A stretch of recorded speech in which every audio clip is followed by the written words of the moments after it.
位亲爱的观众朋友们，欢迎回来。那么下一个要出场的就是 WBG 战队了。我们先赛前来采访一下他们队伍的小 Hero 选手，来跟他连线一下吧。Hello Hero， 你好。那么我们今天想问你的第一个问题是，先简单的来总结一下整个常规赛你们队伍的一个表现跟发挥吧，评一个队内的 MVP 吧。일단 첫 번째 질문은 정규 시즌에서 팀원들의 플레이에 대한 평가가 어떤지, 팀 내 MVP를 뽑는다면 어떤 선수가 MVP라고 생각하세요? Performance of your team and who do you think is the MVP of your team? 지에시 선수가 본인 그 포지션에 맞게 잘 그 플레이를 잘 수행해줬다고 생각합니다. 首先的话，我觉得我们队员中杰士选手发挥出了他原有的那个水平，我觉得他的发挥非常棒。那其实，在我们之前有一个西安线下赛，就是我们的 Stars World 的采访里面，你当时提到这个 PVT 的一个平衡性非常完美。那我们想知道，经过了 EWC 的比赛之后，你最近的看法有没有一些改变呢？ 기존에 오프라인에서 했던 행사 중에 스타즈워에서 스테전 밸런스가 아주 완벽하다고 인터뷰하셨잖아요. 이번에 e스포츠 월드컵 이후에도 혹시 이거 혹시 변화된 거 있을까요? 스테전 밸런스에 대해서. 일단 다녀와서 게임은 많이 해보지 못했지만 월드컵에서 클램 선수랑 했을 때는 정말 눈앞이 깜깜하다고 생각이 들 정도로 클램 선수가 너무 잘했어가지고 밸런스는 사실 모르겠고 지금 클램 선수가 좀 사기인 것 같습니다. 首先 EWC 结束之后的话，其实回来我也没有怎么练习，但是在 EWC 的时候跟 Clem 打的时候，就是觉得两眼一黑。他觉得现在不是说 PVT 的平衡性的问题，现在最英霸的还是 Clem 选手，这个个人太强了。确实没有英霸的种族，只有英霸的选手。那想知道一下最近你们队内的一个队内训练情况，谁的胜率最高呢？ Okay, now 그럼 지금 혹시 팀 내에서 연습 team, 게임 할 때 승률이 제일 높은 선수는 어떤 선수일까요? Scrim games, who has who wins? 최근에 who has the most the 팀리그 higher 전에 winning rate? 하기는 했었지만 뭐 그 전에도 다 따져 보면은 올리베이라 선수랑 1등을 서로 다투는 것 같습니다.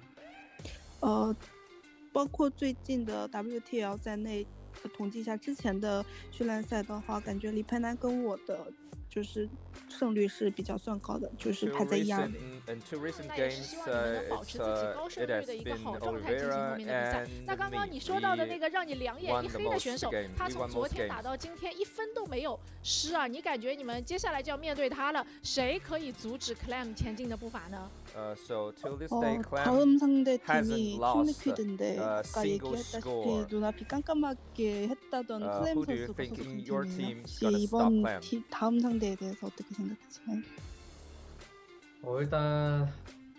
일단 클램 선수가 저희의 주적인 것 같고 클램 선수가 월드컵 우승으로서 지금 기세가 한껏 올라왔기 때문에 그 기세에 좀 눌리지 않고 저희 플레이를 잘 한다면 저희도 이길 수 있다고 생각합니다. 首先的话，Clem 选手非常强，而且他刚刚拿到了 EWC 的冠军，所以他感觉他的现在的气势很强。但是如果我们队员发挥的好的话，我们觉得还是有希望可以拿下这一场比赛。好的，那加油吧！希望你们战队可以全力以赴，获得胜利。感谢 Hero 接受我们的采访。 네, 인터뷰 감사합니다. 좋은 성적 거두세요. 고맙습니다. 수고하셨습니다. 好的，那我们精彩的比赛也是马上要开始了，把画面交给我们比较专业的解说席。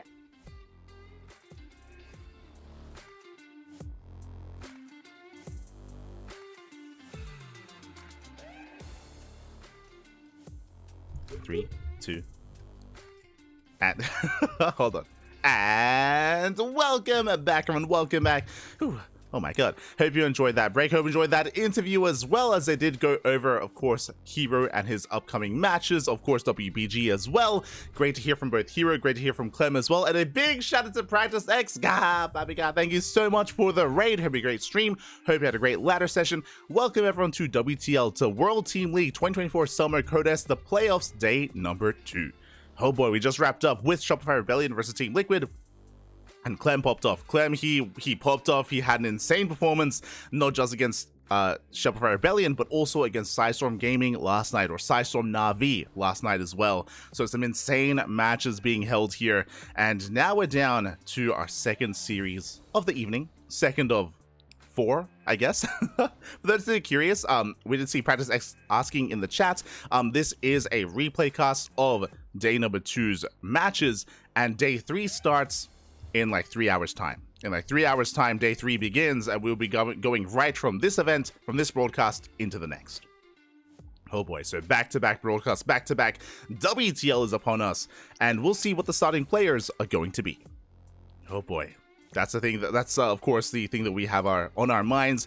Yet to be determined who is the starting players from our 2 teams here. It's going to be Team Liquid versus Weibo Gaming. Weibo Gaming, of course, fielding players like Hero, Oliveira, and Jieshi. Meanwhile, Team Liquid, we have Clem, Laser, Mana, SKillous, and Cure. Now, we've yet to really embrace a Laser yet in these matches. Otherwise, we do have a bit of a zoom in. We have Oliveira on the left. You have Jieshi on the right. Or is that Enchant? No, yeah, that's Enchant, if I remember correctly. The owner of DPG. There we go, now Jeshi's coming in. But Enchant is the owner of DPG. Meanwhile, we have SKillous, we have Killer. Where's Clem? Clem a little bit MIA. He's gone to get some more food. He was eating cereal earlier when he was playing against Hearthstone. And yeah, I'm sure maybe he's still a little bit peckish, a little bit hungry after that series.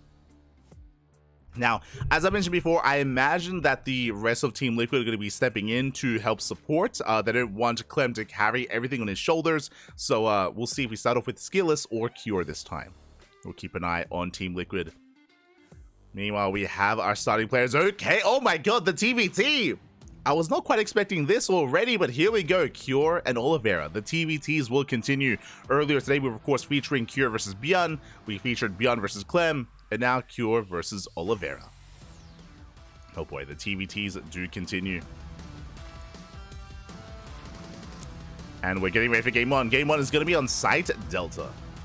Here we go.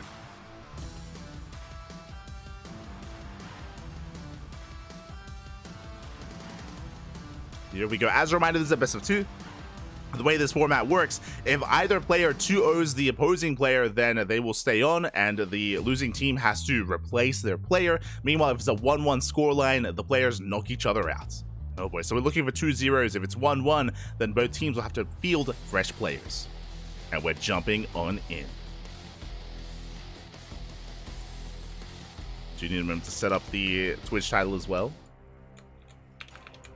As in the top left-hand corner, we have Oliveira for Weibo Gaming.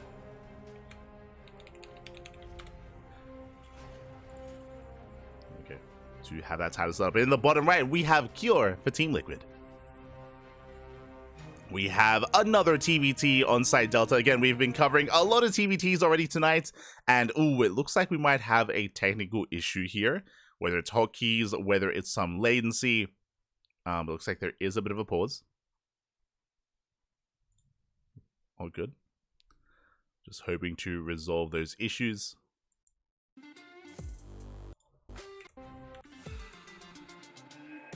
Okay, we should be okay. There we go. We are able to jump back in. And oh my god, already Cure opening up 2x Reaper. Okay. So far, who did this earlier? Bjorn went for 2x Reaper, and I want to say, yeah, Bjorn did it against Clem. Went for it against Cure as well. No, sorry, Cure did this against Bjorn and did work. Okay. So Cure did open up 2x Reaper against Bjorn, now doing the same against Oliveira. Meanwhile, Oliveira, does he go for an economic opener? Uh-oh. It looks like he is. Okay, this is best case scenario for Cure. Basically, what's happening is Oliveira is going for something economic. 1 gas. Oliveira is going for a single gas opener, is going for a CC on the low ground. This means that Oliveira is going to be a little bit more exposed. He's going to be vulnerable. He's going to have to pull the boys, and Oliveira cannot afford to lose that first Reaper. That first Reaper needs to be saved. If it goes down, things can very, very quickly snowball out of control, and the game might just end. It might just end. Oliveira dipping into the main will confirm the Rax is missing.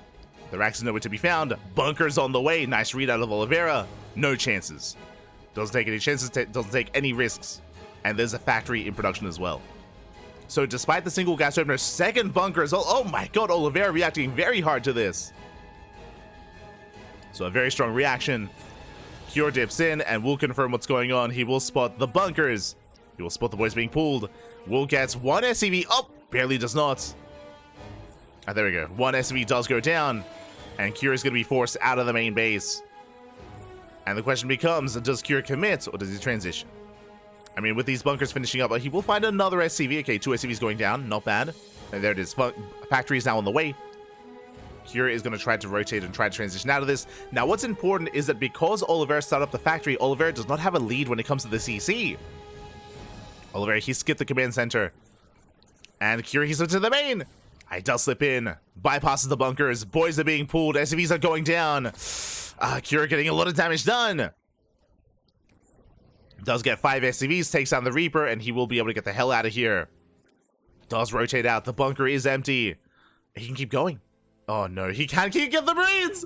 He can shut them down! There's 2 Marines left, but the Cyclone will arrive, thankfully just in time, and Oliveira will defend, but not without losing a lot of workers, and Cure takes an economic lead. Bearing in mind as well that Oliveira does not have a CC yet. Does not have an expansion. Ay. No expansion inside here for Oliveira. Cure back at home, CC on location. Oliveira going for the 1-1-1. Much faster starport instead. So Oliveira, he's going for a counter drop, or at least he's planning to. Planning to drop across the map. Rack slips in. Gets a full scout. The Cyclones are spotted. The starport as well.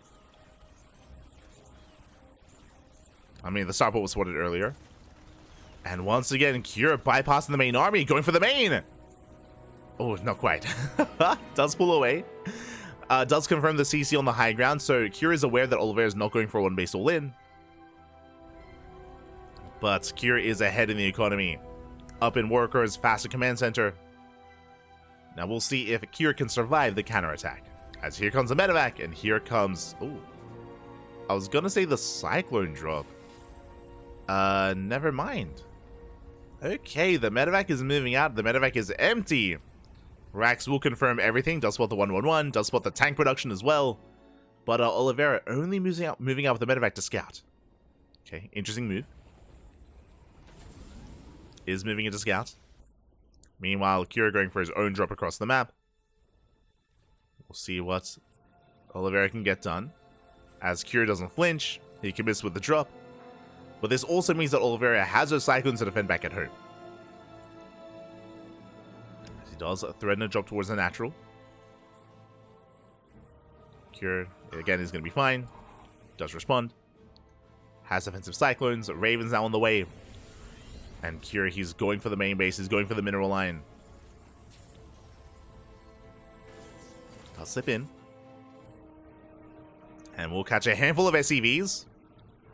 2, 3 SCVs going to be going down. And nice pickups. Cure gets away. Doesn't lose anything. Doesn't even lose HP on the Cyclones. Not yet.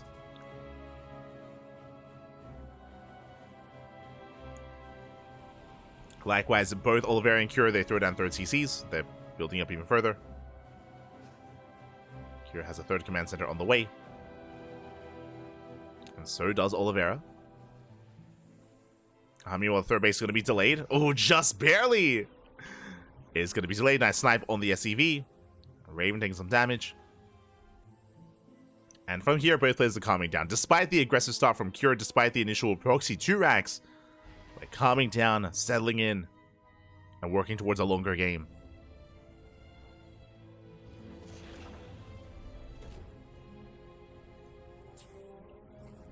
Oh, we're calming down, Pappy. Before we do, another 2 SCVs. Oh my god, almost another 3. 2 SCVs going down. Cure maintains a massive worker lead. Is on 45 SCVs. Ay. And what I love about this choice as well from Team Liquid is they spoke about how Clem... Oh my god. Oh my, the medevac falls! Nice pickup! And finally, Cure gets punished. What I was going to say is that I love the idea of saving Clem. And Clem, in the interview earlier, was talking about how he was a little bit scared or a little bit concerned about Oliveira. He thought that Oliveira would pose a threat. And if that's the case, what if then that match never happens? What if Cure is here to knock Oliveira down? Then Clem would have that much less to worry about. Again, it is a Team League format. They are working together as a team. Cure setting up outside the natural base. Oliveira going for the drop into the main. Cure doesn't have much at home to defend. Marines will drop in at the same time. Reapers into the main base of Oliveira. Boys are going down. Boys are being pulled. SCVs are falling from both players. That's going to be 9 SCVs, 11 SCVs already. Oh my god, so much economic damage. The entire mineral line. 15 SCVs go down. Massive damage. At the same time, though, Curie doesn't carry. Busts into the natural. He's going for the kill. Boys are being pulled. And massive damage being done. Even the Vikings land. They're going for the tanks. 27 SCVs. Oh my god. GG gets called. Game-ending damage. And Cure takes game number 1. And Oliveira's head is looking very unimpressed. Oh my god. Can we ask Oliveira to pan down the camera a little bit? He's sinking into his chair. Come back to us, Bobby. Come back. GG, well played. A solid game here from Cure. Again, he was able to take a massive economic lead early on. What was interesting is that even though Oliveira scouted, even though he responded to the 2-Rax Reaper, he was unable to minimize losses. Despite the bunk, it was a big commitment. 2 bunkers, factory, delayed CC despite the 1 gas opener out of Oliveira, and he still lost 5+ SCVs. He lost SCVs, he lost his Reaper as well, he lost Marines, he lost so much, and alas, Oliveira had just a very rough start to the game. Despite popping off later on, despite getting a mineral line later, didn't matter, it was too little too late. Cure had already snowballed out of control. And with that, Cure takes the lead, and we'll see if Oliveira can bounce back here in Game 2. As a reminder, it is going to be Oliveira's map of choice. Okay, we just gained some zoom-ins on Oliveira's hair. Looking very stylized so far. Waxed, I'm sure. Some product in there. Kappa. And Game 2 is going to be on Amphion. Okay. Again, it is loser's pick. Cure starts off with a win, but Oliveira, can he bring Cure down with him? And again, I'm loving the planning here of Team Liquid. Again, they're saving Clem for a little bit later. That's the thing about having a star player. I'm sure that Weibo Gaming, I'm sure that Oliveira, Jieshi, and Hero all have plans to bring Clem down. I'm sure they all have specialized builds in some way. They'll have sniper builds, if you will.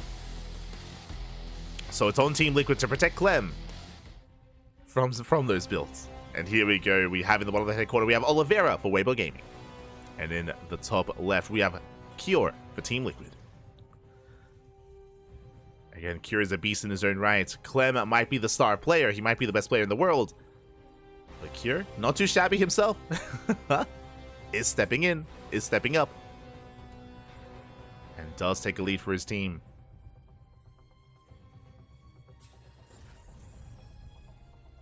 Here we go. Getting ready for that second game. We'll see how our players do open up. Amphion is an interesting one. It's a very unique map. Has very unique expansion patterns as well. Whether it's mining through the minerals and expanding on the left, or instead setting up on the right-hand side. Ooh, as Oliveira this time going double gas. Okay, double gas to open out of Oliveira is going for a faster factory. Meanwhile, Cure is going for a more economic Rax expand. So a very stark contrast compared to Game 1. Where Game 1, Cure was the aggressor. This time, Cure is being quite greedy, and Oliveira is playing safe. I don't blame him after what just happened in Game 1. After the proxy 2-Rax Reaper.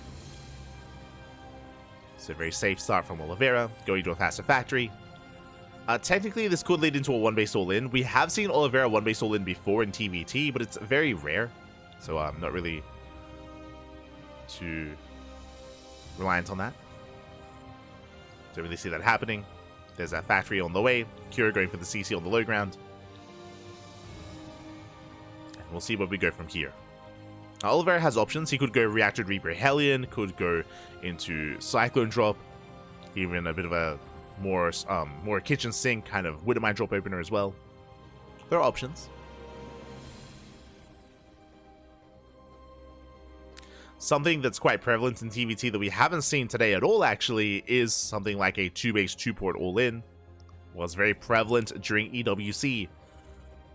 We saw it very often during the Esports World Cup between players like Bjorn, Maru, Oliveira, but we haven't seen it yet here tonight.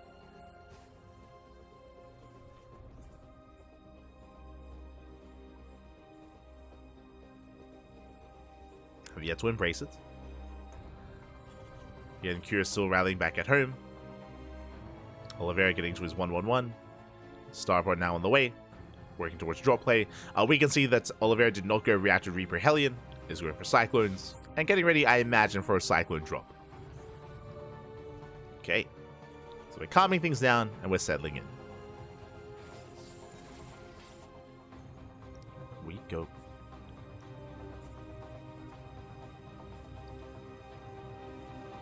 As Akira is building up. Medevac's on the way. Oliveira, again, is going to be the first to drop across the map. It's going to be on Kira to keep up with the drops and to defend. As Kira does have the slight economic lead. Does have the economic advantage. See, Kira, he's ready to shut down Hellions and Reapers, at least at the natural. Cyclone drop is getting ready. And when it comes to Amphion, we have seen a lot of late game, like, especially if you take the triangular third base, like, it can be very difficult to break a 3 and 4 basing player if they're more defensive. So we could see a longer game state here, depending on how our players approach this. Meanwhile, short rush distance by air. Oliveira boosting in, goes to the natural, gets some Marines, not bad. Yeah, 2 Marines go down, a 3rd Marine as well. Meanwhile, Kira coming with the counter drop. Going for the medevac and will not get it. Rarely does escape. So some nice value from Oliveira. He gets a handful of Marines. Oh, but it looks like there might be a bit of a tech issue. Ooh, okay. Apparently there's an issue with Zoom. Okay. Zoom might be causing some latency. We had a pause earlier. So it's all good. Understandable. Again, for those that are curious, the players do use, they do connect to Zoom for their webcams during these games, and sometimes it can cause issues. Sometimes.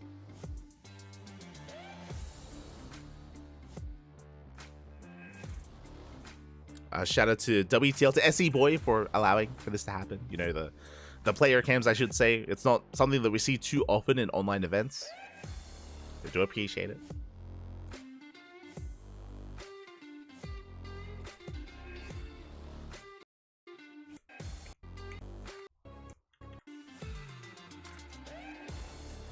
So appreciate it, but here we go. We are going to be jumping back in, and oh, okay. So it looks like the issues have been resolved. We still have our player cams, thankfully, but they might have just like disconnected and reconnected to Zoom or something. Or maybe some notifications were going off. Regardless, we see Kira coming with his own counter drop. Oliveira trying to chase him down, doesn't quite manage to catch him. Both players working on their 3rd CCs. 3rd command centers on the way. They're settled into their 2 base economies. And we are embracing Biotank. No mech play here. Nah. There's no Gumiho, there's no Maru, no mech. We appreciate it. Oliveira dropping back into the main. Getting eyes on the production setup. 3rd CC's a little bit further back.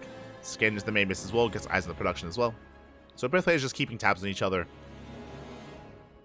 Making sure that neither one is going for a 2-base all-in with a 2nd starport. There's no mech. Keeping each other honest. Oliveira dropping back into the main. Cyclones are repaired. When despite the juggling, yeah, here he holds his ground. Forces back the drop. 3rd base not being taken from both players. And yeah, we're just calming things down. I don't really expect anyone to move out without Stim. Like, Stim just now began. Stim is on the way, +1 as well. We're still just building up.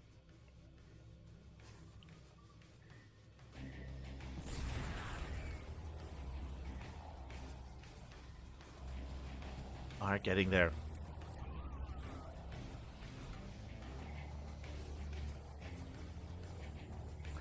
So just secure rotating. Gets eyes on the 3rd. Is going to attempt to delay the 3rd base. Drop into the natural at the same time. Let's go, but Oliveira, he's keeping up. And shuts down the drop. Trading 1-to-1. And Kira backs off. Yeah, upon seeing the setup, you can see on the right-hand side, Kira, he does retreat with his main army. Consolidates his forces. Breaking the sword is not going to be easy. You can set up a concave. You can come in from multiple angles at that third base. Ooh, but the medevac goes down. That Cyclone is trapped. by the way. The Cyclone has no way out other than knocking down rocks or being saved by a medevac. We'll come back to you, Cyclone. We'll come back. Main army spotted. Kira trying to catch out the main army. Oliveira playing it safe. Again, pushing through the center of the map is so risky just because there are so many choke points. And there's such a big advantage for those that do siege first. Oliveira jumping into the main. Does manage to unload. Let's go. Marines get into the middle line. And boys are being pulled away. Ooh, Curious supply blocked. It does lay his production. Nothing too major here, but it does get 4 SCV kills. Getting up to 5, 6. Oh my god. Almost. 5 workers go down. Curious still being active with his main army. Does not find a way in yet.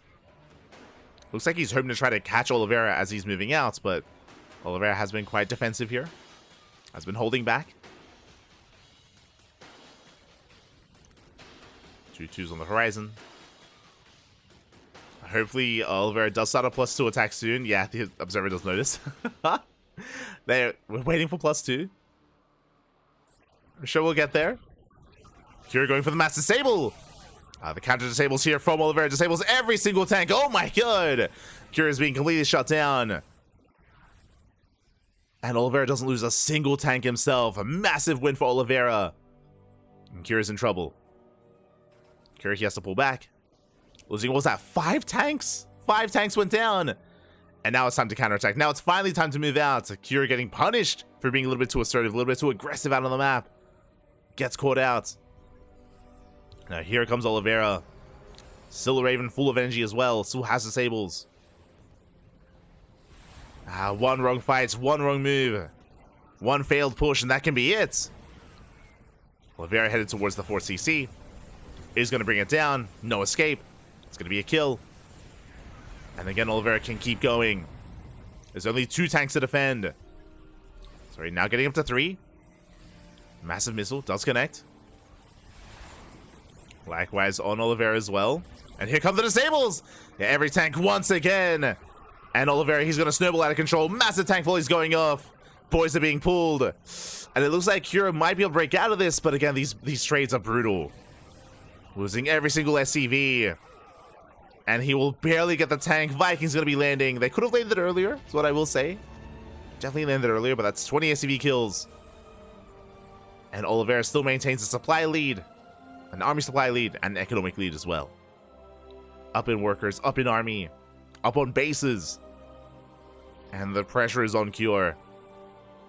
How do you bounce back in this game? Doom drop, right? Drop play can help you recover, especially if Oliveira's caught off guard, caught out of position. Likewise, try to sneak up on the main army as well.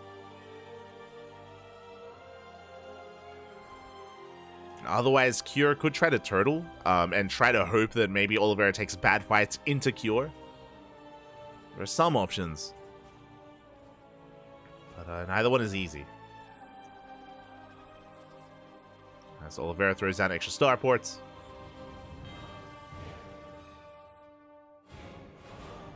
Oliveira rotating out. Oh, it does run into tanks though. Has to respect them. See Cure going for a double drop, but Oliveira's in position. He's ready with the Vikings.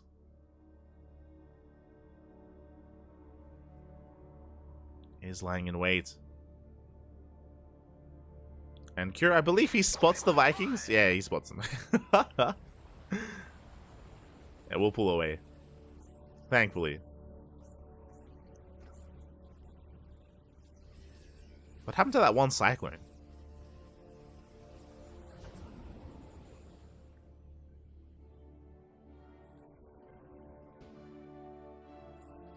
He's gonna lift, gonna get out of there. Oh, no! Oh my god, full medevac goes down. Massive catcher from Oliveira.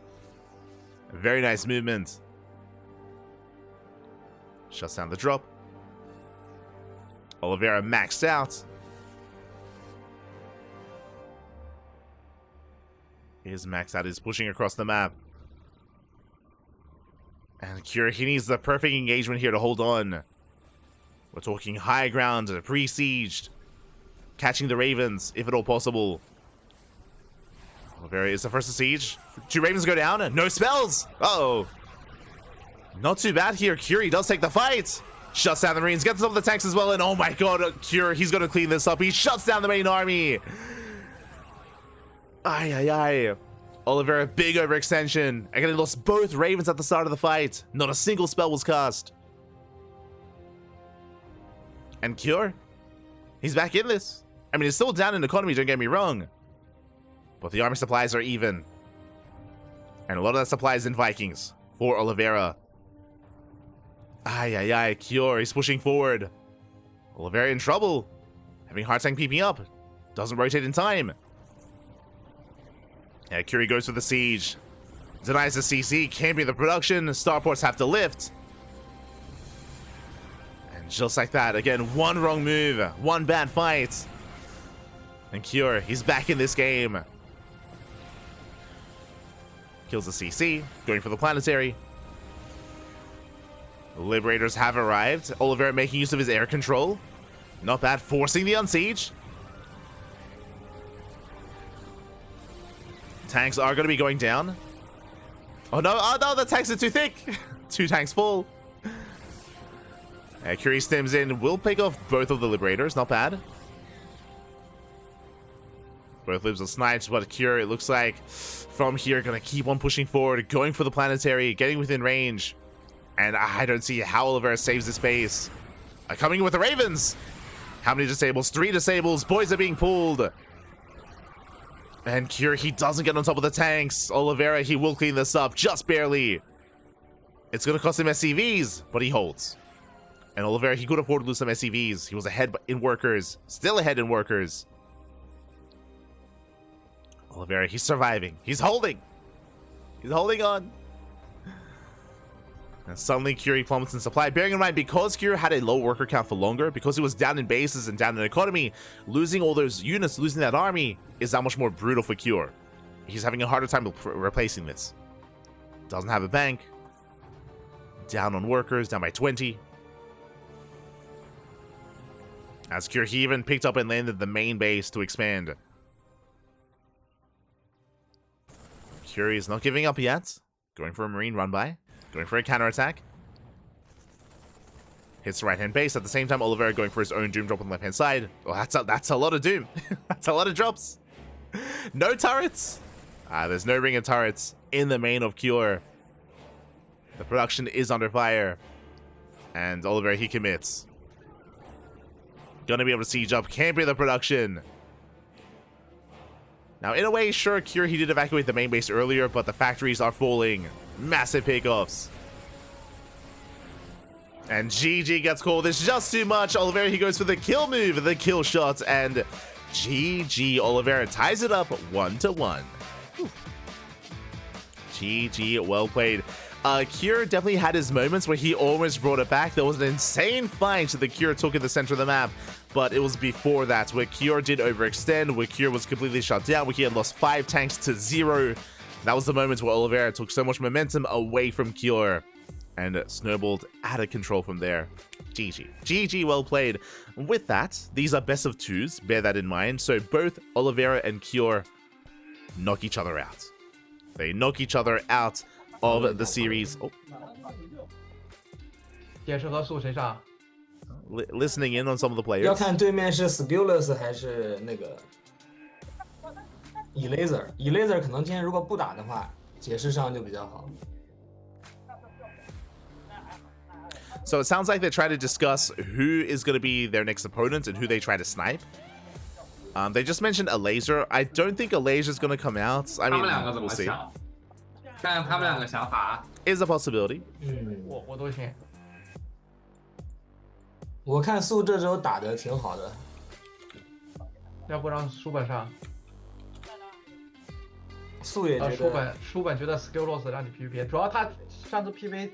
他 PVZ 跟那个他 CVP 跟 SKillous 不是 They're basically Enchant, Jieshi, and Oliveira discussing who to field, who to send out, who they expect. 怎么说嘛？解释一下。解释上的话就只能打 SKillous， 然后后面再上来人。Also, I'll be honest, I did forget about Sue. I did like Sue is an option, true. Sue is an option 他后 for 面第三个 WBG. 人肯定是 Clem。嗯，我也不一定2-0他，只能尽量先赢1分线再看。看你啊，书本觉得 Jieshi did mention Clem. 行啊，苏本要不想上就我上。Personally, I feel like they 我想 probably 想啊，如果他们上 Eraser 的话 Team Liquid probably want to save Clem a 好 little 像 bit 没 longer, 道理 right? 他们应该就是会上 SKillous。行，那解释上吧。我第一把打 Q 应该赢的，我知道他可能会野我那什么，所以我10把都没砍落。但我，我那个死神和枪兵放在左，你说的没有，我放在左边地堡就好了，不可能从那高地跳，我放左边地堡，我3个兵 Probably want to save him. Oh wait, can we listen in on Team Liquid? 哎，我他妈的最近脑子有点。 They're not saying anything. Never mind. Oh, Jieshi! Is it Jieshi? Let's go. Jieshi may be coming up next here. Meanwhile, who's it gonna be? SKillous is missing. Is it Clem? SKillous, he's gone. He's out. He's going to get some food, papi. Cure, of course, he did knock himself out alongside Oliveira. Clem might be stepping in. Or is SKillous just getting ready? Here we go. SKillous, he's back. Is he stepping into the ring? Do we have a PvP between SKillous and Jieshi? What do you have for us? Now, I do think that Jieshi has some world-class PvP. We have seen players like Jieshi, players like Firefly. We have seen them bring down players like Showtime and even take maps off of Max Packs in the past. Oh, based on the zoom, is it the PvP? What do you have for us? What do you got? What do you have? Oh, and here we go. We have confirmation. Yep, there it is. Jieshi versus SKillous. The PvP is upon us. The mirror matchups, they just continue, papi. Oh my god. Here we go. The PvP does continue, and a big shout out to Babylings. God, thank you so much for the raid. Hope you had a great stream. Hope you had a great ladder session. Did you peak? Did you keep peaking? But thank you so much for the raid. Hope you had a great time, and welcome everyone. Welcome to World Team League, to WTL 2024 Summer Contest, the playoffs, day number 2. We're in the middle of Team Liquid versus Weibo Gaming. Oliveira and Cure just knocked each other out, and now we have Jieshi and SKillous stepping up. Stepping up in a fresh PvP. You peaked! Let's go! But game 1 is going to be on Golden Aura. As a reminder, after this series, the winner will go up against Basilisk. The winner of this best of 7 will go up against Basilisk in the next round. Basilisk is lying in wait with Rainer, with Cyril, with Showtime, and Trigger. Oh boy. So who's it going to be? And on top of that, Team Vitality is waiting in the grand finals. That is, of course, Maru, Ryung, and Solar. And CranKy as well. So we'll see who it's going to be. Here we go. Just started this game last week. Hit plat today. Let's go. Let's go. Exciting stuff. Yeah, I mean, kind of finding your footing, learning hotkeys is probably a big part. Learning your hotkeys, learning your control groups, being able to spend most of your mental strength not on your build and not on pressing units and creating buildings, but on your overall strategy. Does come over time once you get used to things. But here we go. We're jumping in, and spawning in the bottom right-hand corner, we have Jieshi for Weibo Gaming.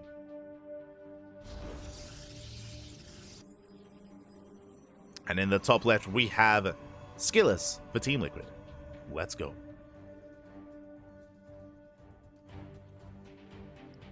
But yeah, but don't be afraid to play against AI to get your build down. Likewise, you can also, fun fact, there are some people that don't know this, but you can actually create a custom game without an opponent, and then you can just load into a game by yourself and just practice your build, practice your opener.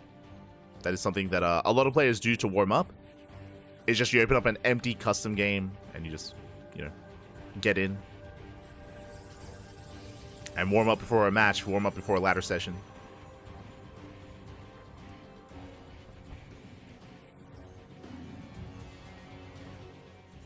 But here we go.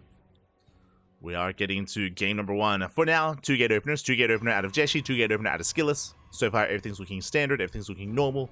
No one is crazy enough to pull a max packs.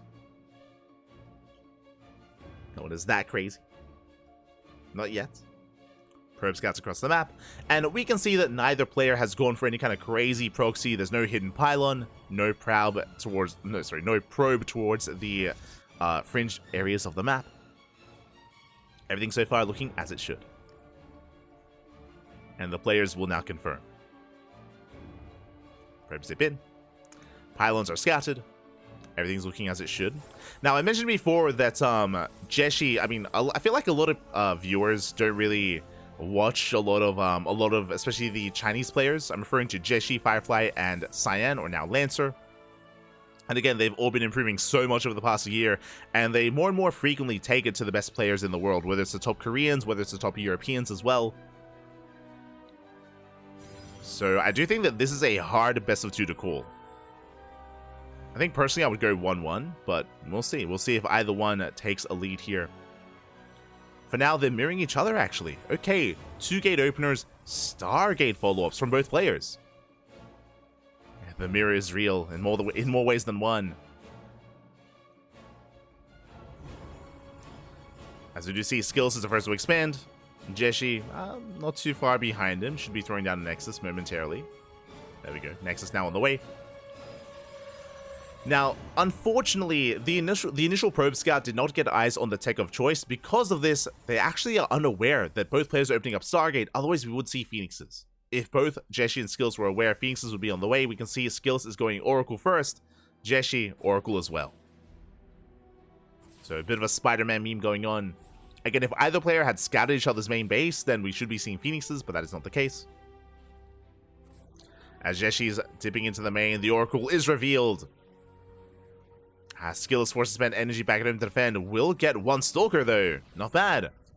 1 Stalker goes down. SKillous getting a 2nd Oracle.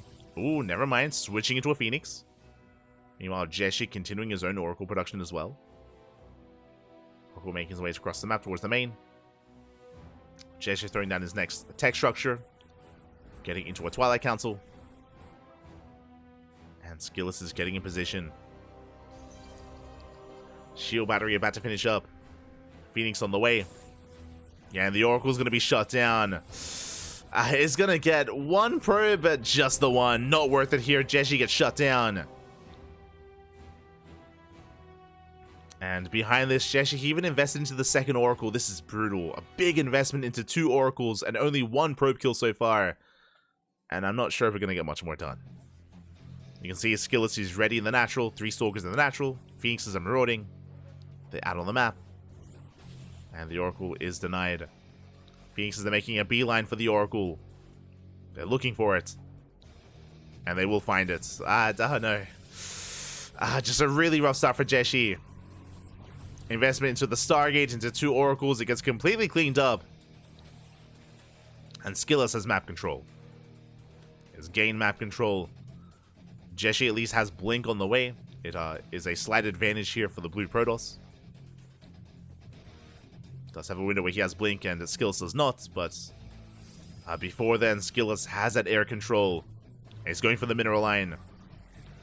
There's no shield battery! No shield battery to speak of. The probes are going down left and right. The Oracle goes ham! And that's 6 probe kills already. 6 probes, and we're even going to get a 7th probe towards the end. An 8th probe! Blink is not yet done. Jieshi cannot keep up. And SKillous takes a further lead. Now, Jieshi has a much faster 3rd, so he can sustain some of these losses. Can replace his workers a little bit faster, but... Jieshi is hurting. SKillous rotating around. Gets another worker. Another probe falls.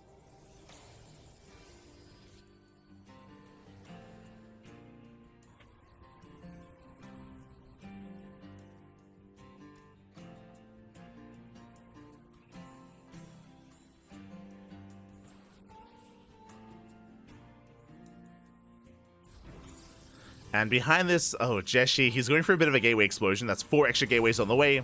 Charge as well, getting up to 8 gates. And a lot of this is scattered by SKillous. Does get eyes on the gateways, gets eyes in the main. Jieshi moving on, my SKillous moving out. He does find the proxy. Proxy is denied, and Jieshi just, he can't catch a break, Papi. Ay. I do think he intends to commit, but now he can't reinforce across the map. He has no Robo, he has no War Prism.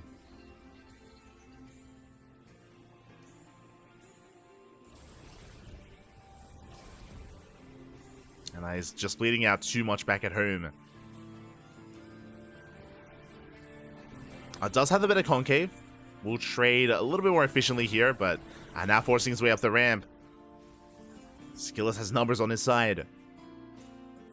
We'll shut down the Stalkers. Catching another. Adepts, they shed into the hut. They shed into the mineral line, and Jieshi's being pulled apart. I mean, just so much momentum in favor of SKillous. Jieshi down in army, down in economy. It's just hard to recover from here. It all just adds up over time. Getting 7 probe kills.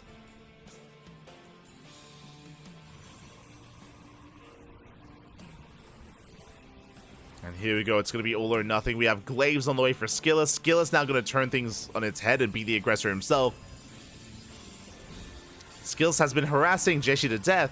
Now he's getting ready for his own push. That's a lot of shield batteries. Jieshi expecting it all in. Jesus, that's 2 cannons and 4 shield batteries. He's not going to be broken. Not anytime soon. There's the overcharge as well. SKillous, he shuts this down. Aye. Jieshi has a comparable army size. Still warping in. Remember, it was a 3-base all-in off of 8 gateways. Wave's not yet done for SKillous. And Jieshi blinks in. Goes to dive, focuses down the cannons. Shield batteries are running out of energy. But Jieshi just doesn't have the numbers. GG gets called. He runs up against a brick wall, and SKillous takes game number 1. Whew. GG. SKillous going to be redeeming himself here. Taking the first game.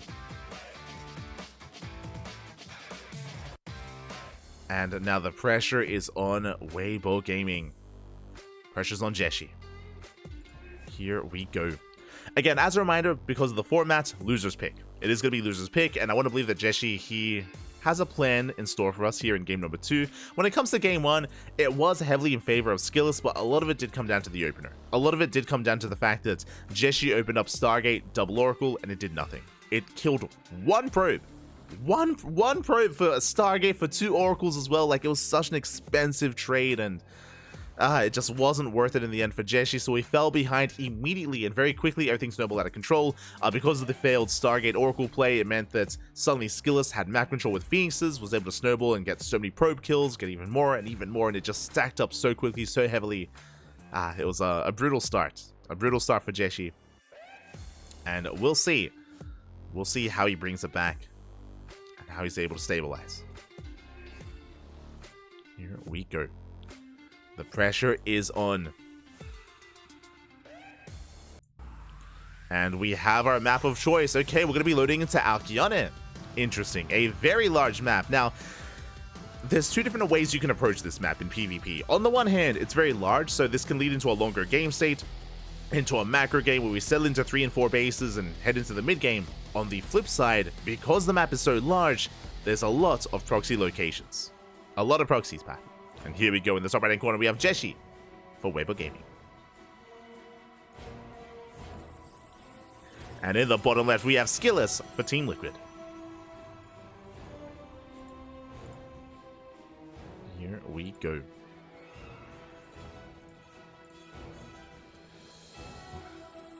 We have our 2 players, and I am so curious to see if either player commits to a proxy or if they fake a proxy.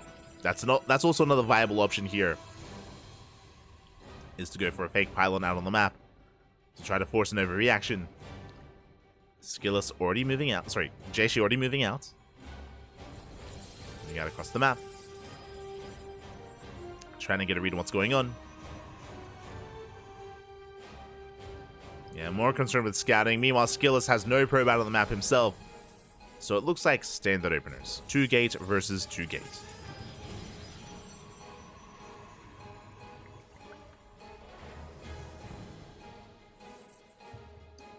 Probe gets into the mineral line, and we are looking for the second pylon.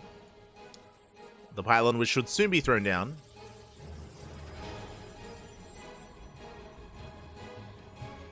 And technically SKillous has a probe on the map, but I don't think we're going to set up a proxy. Yeah, there we go. Second pylon has been placed. Jieshi does confirm. And likewise, Jieshi also throws down his own second pylon as well, which SKillous is about to get eyes on. So both players are fully aware that there is no proxy, there is no initial all-in. There is no initial cheese. This can still technically lead into a one-base all-in. It's still a possibility, but for now, at least no proxy.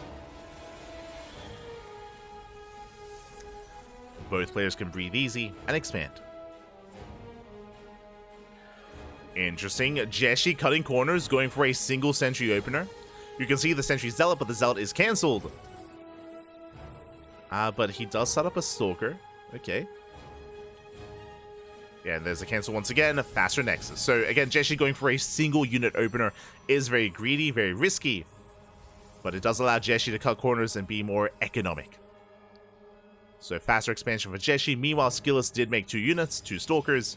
Does mean that SKillous' own expansion is going to be a little bit more delayed. I mean, I say delayed, more of a standard timing expansion for SKillous.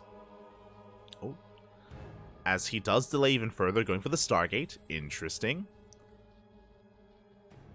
Now, what this means here is that SKillous, he delayed his own expansion in favor of oracles, which means these oracles have to get some damage done. SKillous poking in, chipping away at the sentries. Hallucination is going to move out, and Jieshi will get a full scout of the main base. Again, this is the power of a sentry opener. Hallucinations, they just give you so much information. They tell Jieshi everything.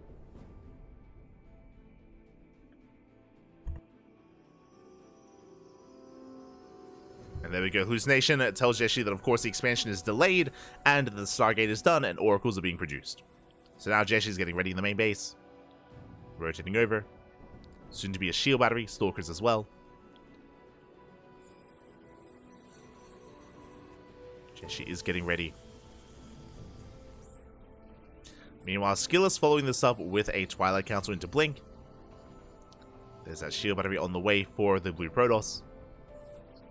And the Oracle isn't going to get much done. It gets not even a probe kill. At least it does survive. SKillous can regenerate shields and then dip back in. Second Oracle moves out. 2 Oracles can one-shot probes. So far, no damage. Unlike the previous game, SKillous hasn't lost any Oracles yet, so it's not as dire as it was previously for Jieshi. But still a lot of pressure on SKillous, as he has to make this worth his while.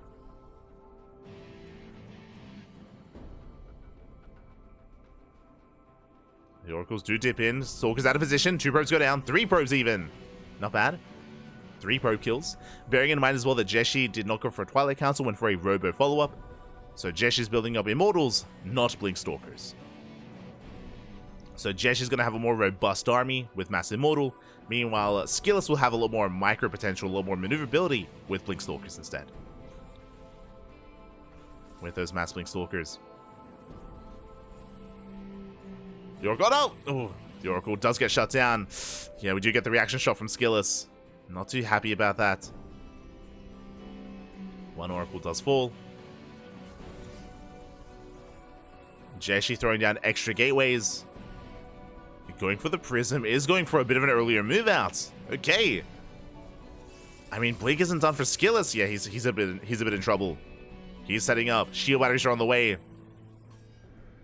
Jieshi does throw down a 3rd, but has a lot of potential with this army early on. Force fields can be brutal, considering there is no Blink. Blink is 10 seconds away. Jieshi confirms there is no 3rd.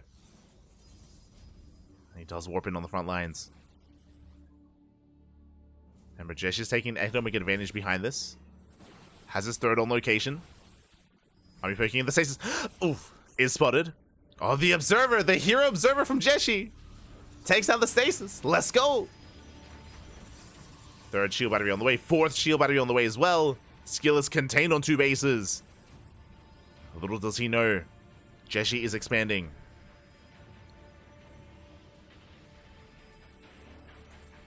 Still poking in. SKillous being forced back. Jieshi holding his own. SKillous getting a proxy across the map to try to warp in, to try to harass with adepts. And finally, SKillous breaks out again. SKillous did overreact, throwing down extra shield batteries. Jieshi had no intention of committing, just getting a further economic lead. Now rotating over, denying the third. Once again. Yeah, forcing a fight outside of range of the shield batteries. Better concave here from Jieshi. Has the greater concave. That one immortal putting a lot of DPS in the back line. Adepts have morphed in. Okay, SKillous going for the mineral lines, going for the probes. Oh my god, that concave is brutal. But Adepts, they do get in. 2 Adepts do one-shot probes, and they're going down one after the other. A very nice counter damage here from SKillous. Not going down without a fight. Shades into the main. And even forces a recall, okay. SKillous, he breaks out. 7 probe kills, and finally SKillous can expand. Can take his own third. Moving out across the map.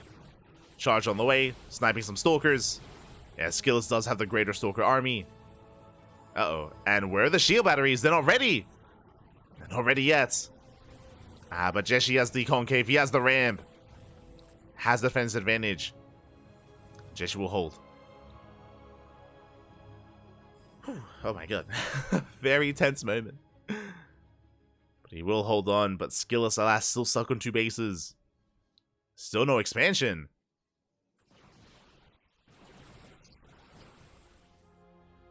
Trying to force his way in. More adepts on the way. Third base now thrown down for SKillous. Stasis trap in the main. No reaction. Up! Adepts, they're popping off. Stasis pops off as well. SKillous, okay, is fighting back. Catches half the mineral line. 5 probe kills at the natural. Jieshi is getting pulled apart. I would still give the edge to Jieshi. I mean, he's still up in workers, up in supply, up in army. Jieshi, we're already working on +2, up ahead in upgrades as well.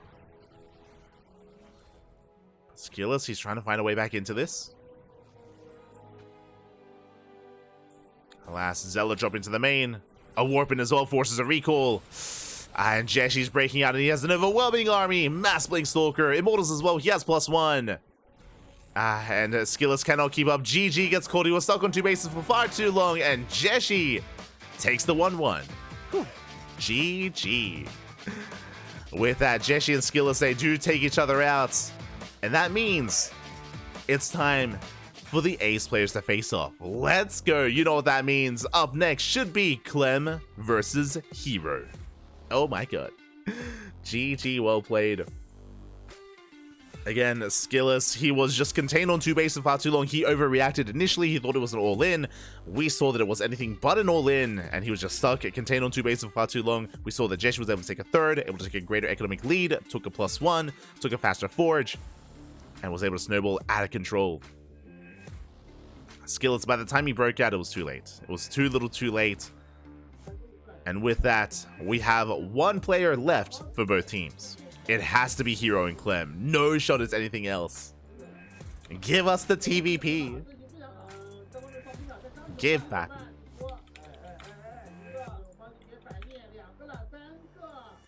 I mean, technically, it could be Su. Technically, Su could come out instead of Hero, and a laser could come out instead of Clem. But that'd be crazy. that would be wild. No shot, Patty. No shot.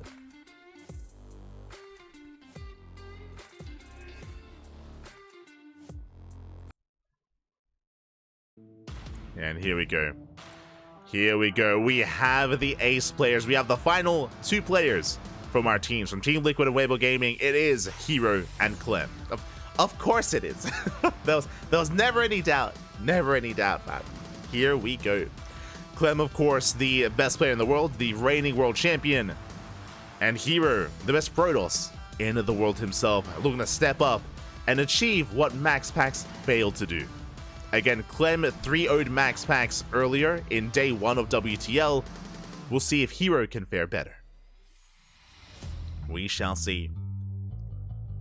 Can Hero be the first to take a map off of Clem ever since EWC? Can he pull it off?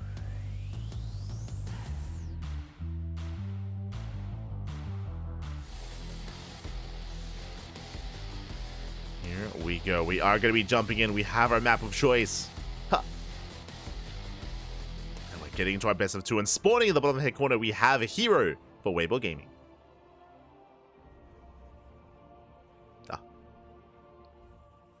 And spawning in the top left-hand corner of Amphion, we have Clem for Team Liquid. Here we go. Current reigning champion, the world champion, the current best player in the world, has been looking unstoppable so far during EWC, post EWC as well. He's been crazy. He's been cracked. Can he be stopped? Can Hero stop him? We're here to find out. Here we go. Now again, as a reminder, if Hero were to fall here, I mean, same with Clem as well, there is a revive available. Both teams have a revive. Clem did express a little bit of fear against Hero. I mean, it did feel like, oh my god, Hero, where are we going? He's mining through the patches. He's mining through the mineral patches here on the left-hand side. We're going for a proxy? Proxy Stargate? Are we feeling Stargate? Pylon gets thrown down. The probe is on a mission. Where are we going? Is it Stargate Void Ray? Like, I mean, there's no room for a gateway there because there's so many mineral patches to work through. It has to be the Stargate, right? Oh boy. Are we feeling Stargate with shield batteries on the low ground? I mean, that is a build that has made a resurgence these past couple of months post the nerf of the Cyclone. We have seen Hero use it to great effect before. What do you got? Cybercore is done. Twilight Council, not a Stargate. Okay. Okay, Hero, he's cooking. He's cooking, Papi. Dark Shrine? No shot. Proxy DT? What is happening? Lunacy, is that you? Who am I thinking of? There's a player that rushes DTs. I think it's Zane. I think I'm thinking of Zane. Zane or T-Bull, one of the two, is known for like DT rushes in this matchup in PvT. I think it's Zane. I'm thinking of. But yeah, the Twilight Council's done. Robo is almost done as well. There it is, Dark Shrine. We're rushing DTs. Let's go. Send it, Pappy. Send it. Oh my god, now Clem, he does. Oh my god, that's so many games. Oh my god, he's crazy. Getting up to 4 gates. 3 of them proxied. That means he can warp in 4 Dark Temple at a time. Now Clem, he dips into the main. He sees lack of expansion. He did spot the minerals that were mined through, but I mean, this is the last thing you expect, really. Safety bunkers on the way. Clem, he goes for the dive. He's checking. He checks. He sees. Okay, he knows that there is something weird going on. There's a proxy here hidden in the left-hand side. And it looks like the scout will not be denied. Oh my god, Clem, he gets in. He sees everything. He does confirm the Dark Shrine, the gateways, the proxy. Clem sees all. He knows all. Vikings on the way. No eBay, no turret, but he's going to be holding on to scans. He's going to be holding on. Hero dropping into the main. But the Viking is here. There's no anti-air. No shot. Is that game? If the prison goes down, what do we do? The prism does fall. Ay, ay, ay. Again, I'm pretty sure Clem was thinking it was going to be Proxy Stargate. That's why he already had the Viking on the way. It was already in production. And he shuts down the War Prism. DT's warping in over the other side of the wall. But there's a Raven on the way. Oh my god. The Raven will shut this down. We have the scan. We take down the first Arc Templar.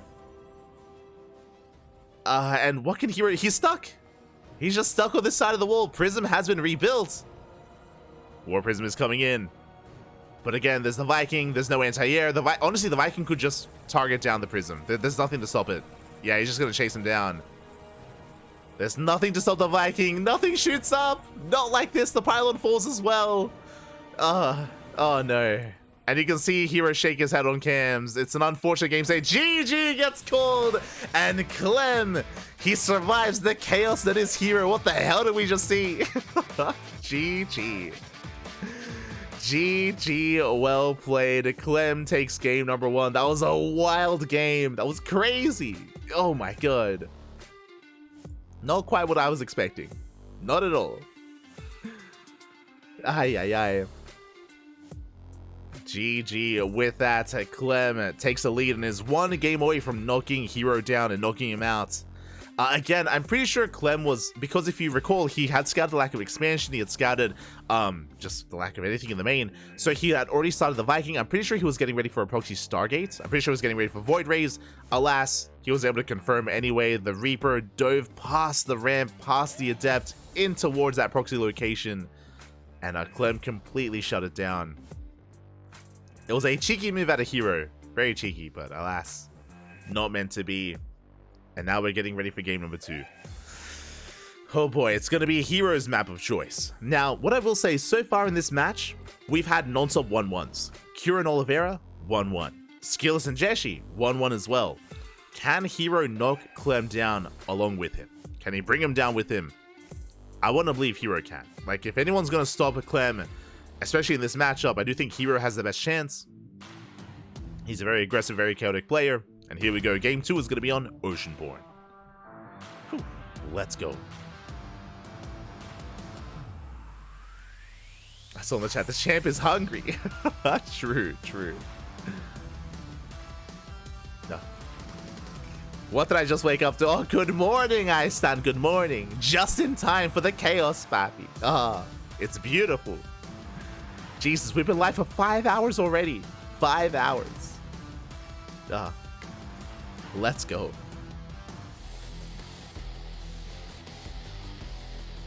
Here we go. We're jumping into game number 2. This is it. So the pressure is on Hero. And in the top left-hand corner, we have the South Korean Pro Toss player for Weibo Gaming. It is Hero.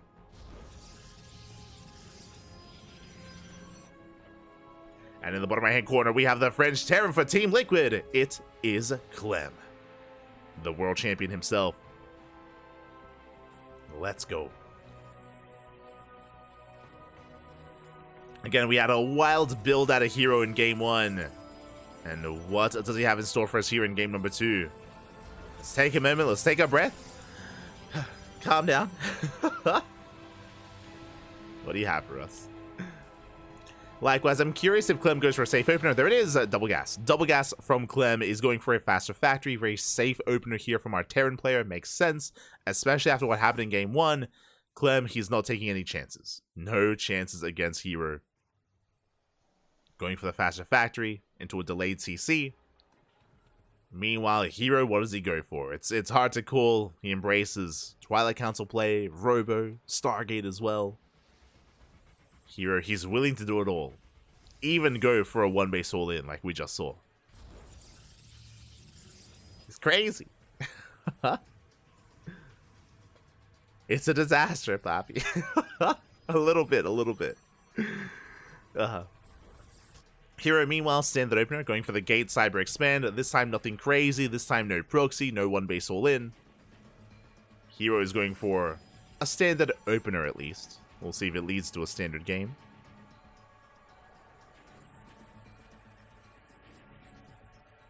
We shall see.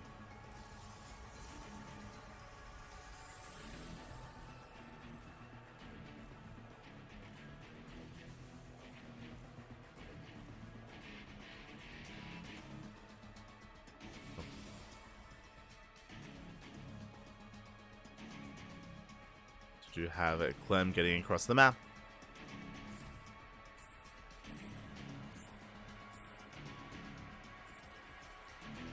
Let's get eyes on the natural. Does Least confirm? Forge? Wait, what? That is not standard, by the way. Our tech of choice is... so I was thinking, okay, Robo, Stargate, Twilight Council, what's it gonna be? The Forge was not on my list when it comes to the opener. With this Forge opener, Hero, he's rushing into +1. This could be a +1 charge all-in. It could be, I guess, +1 blink-based all-in as well. But really fast +1 out of Hero, that should kind of raise red flags here for Clem. There it is, +1 is already being researched insanely quickly. And this should be for a +1 timing. I'm assuming for a 2-base all-in. Technically, this could be for fast +2, but I'm leaning more towards +1. Robo follow-up. This could be for a Soul Train, actually. Like, I'm talking Immortal Sentry-based all-in with +1. We'll see. As the initial units do trade. Reaper goes down. So far, decent. Pickoffs here from Hero. Gets the Reaper. Pulls away. Shield battery is done. I don't think Clem has seen the tech yet. I don't think he's aware.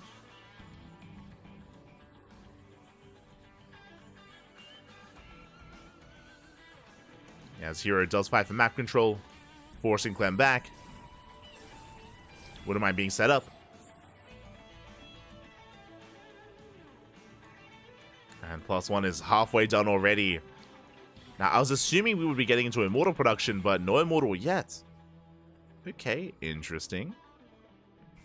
Going initially for the Observer. Observer's on the way. Hero trying to catch out reinforcements. Drop towards the left-hand side.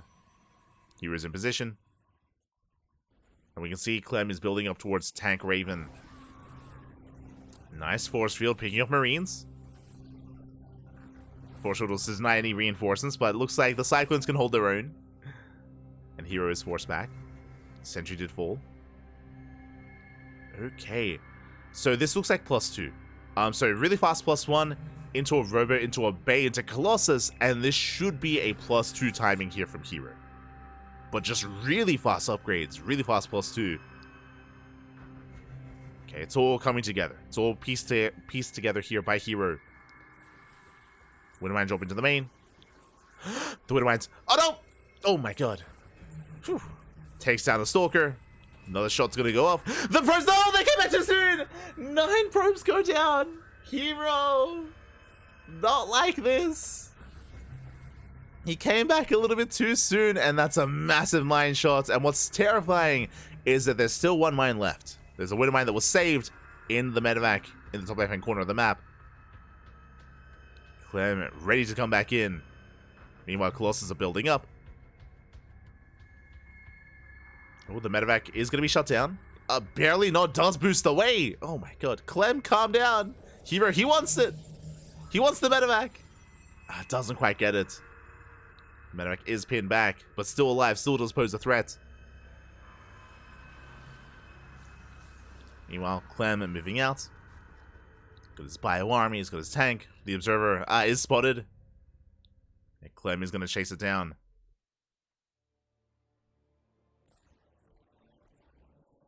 So he does hunt down the Observer. Behind this, Clem doesn't push, instead he throws down a 3rd CC. I do like this. Clem building up towards the mid-game. 3rd CC's on the way. Meanwhile, Hero likewise building up as well with his Colossus. Interesting. I had assumed that Hero was going to be rushing into +2 attack. That is not the case. Hero, he's getting into +1 armor after +1 attack. Okay. I mean, the upgrades for Hero are going to be very impressive. They're going to be a lot more further along than we're used to seeing in this matchup.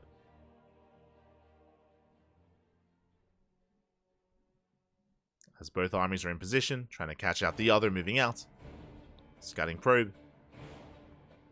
Might barely catch a glimpse of the army. As Clem does bypass the tall grass. Trying to sneak up on Hero.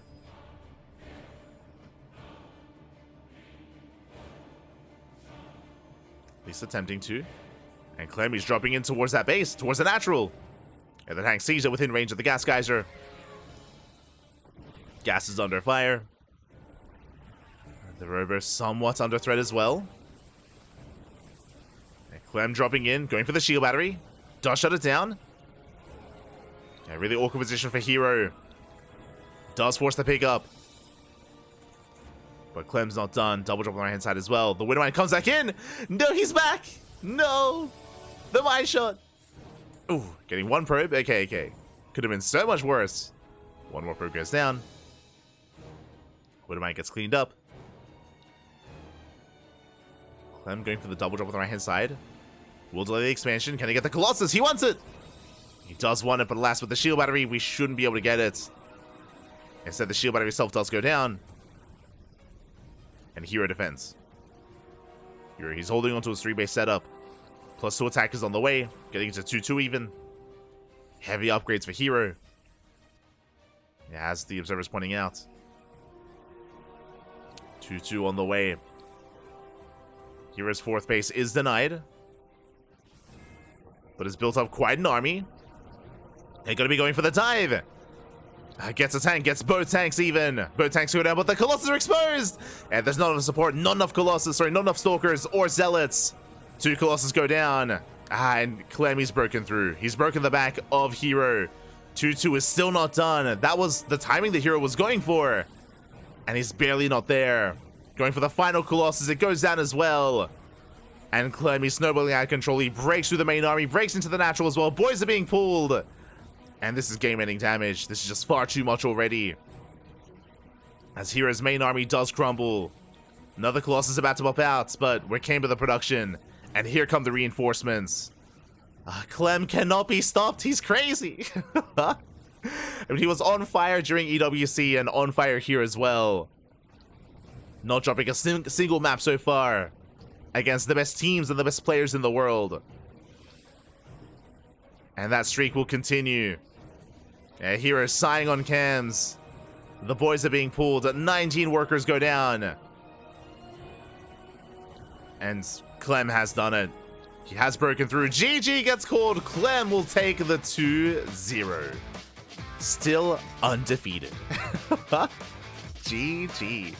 The Doggo prediction is coming true. True. The Doggo. He knew. He knew, Pappy. Oh my god. GG, well played. What I will say is that was a very creative build out of Hero. I was not expecting to see a rush into the Forge. And as we saw, Hero's final form was going to be 2-2. He had rush into 1-1 upgrades and was working on double Forge into 2-2 as well. That was when Hero would really hit his stride. Before the upgrades did finish though, he was vulnerable. He was caught out in the open, out on the map. Clem collapsed on the army, was able to shut down the Colossus and just take the win from there. Unfortunately, Hero was just a little bit too cavalier despite not yet reaching those upgrades. Being a little bit too adventurous with his army and was punished for it. And now it comes down to a revive. It comes down to a revive here for Weibo Gaming. For those that are curious, all the players have been knocked out at least once, but there is one revive left. The question becomes, who has the best chance against Clem? And this is a bit of a harder choice this time. I feel like for a lot of the other teams, there's like a clear star player. For Psystorm Na'Vi, it's MaxPax. For Shopify, it's Bjorn. For Weibo Gaming, I do think that you have an option between Hero and Oliveira. I think Hero and Oliveira, they're both world-class players. They're both amazing in their own right. And who feels more confident against Clem? Now, obviously, even Clem admitted himself in the interview earlier that his weakest matchup is TVT, and he is a little bit concerned about facing off against Oliveira. And remember, Oliveira didn't even have a chance to play against Clem yet, as Oliveira went down to Cure. I should say Cure brought Oliveira down. They knocked each other out earlier. So Oliveira hasn't had a chance against Clem. Does he step up? I mean, Oliveira's TVT was looking killer at EWC. If you missed out, I recommend watching Oliveira versus Bjorn, Oliveira versus Maru, Oliveira versus Bjorn again, as I had a rematch. Those are some of the best matches of TVT that we've seen in a very long time. Those were some crazy TVTs, some crazy back and forth. And Oliveira, he was able to pop off against Maru and Bjorn, which is why it was extra sad when we saw Oliveira fall in the knockout bracket. It was it felt a little bit like it was all for nothing. Like he had a really good showing in the group stage of EWC, and And then the knockout bracket was very smooch. Yeah, I want to see Oliveira versus Clem. I want to see that Terran versus Terran. We'll see, though. We'll see. It comes down to the players. It comes down to Weibo Gaming. Here we go.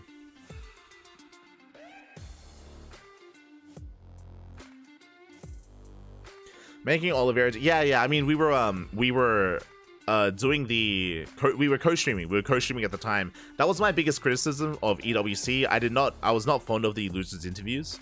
And you can tell that neither was Katz. If you remember, Katz was doing the interviews, and every time I think the first losers interview was Estrella. And Katz was like, I don't know why I'm doing this. They want me to.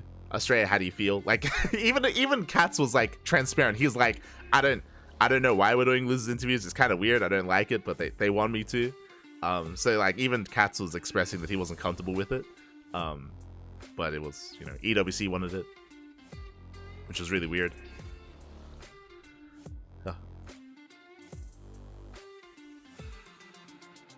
So I don't place any blame on the talent involved. Wasn't their choice, wasn't their decision.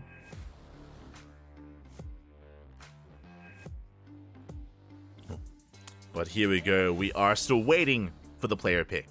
Who's it gonna be? Like I'm torn myself, and oh, there it is. Okay, it is not gonna be Oliveira. The team did decide, and I'm sure Oliveira and Hero discussed amongst themselves. Personally, as a fan, I would have loved to have seen Oliveira versus Clem, especially after what we saw from Oliveira's TVTs and EWC.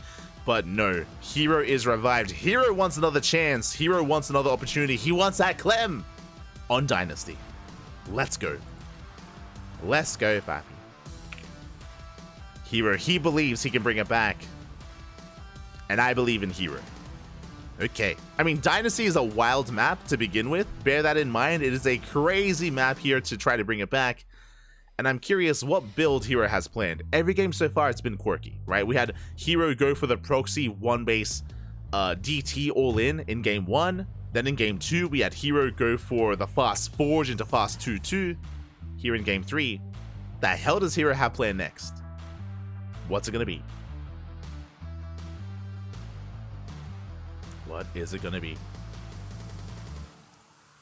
Jama Cells? I don't think that's true though, because I don't think anyone liked it.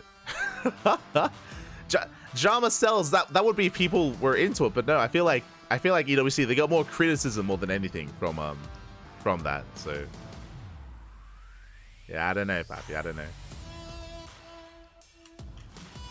Oh, regardless, here we go. We are getting ready for our next game.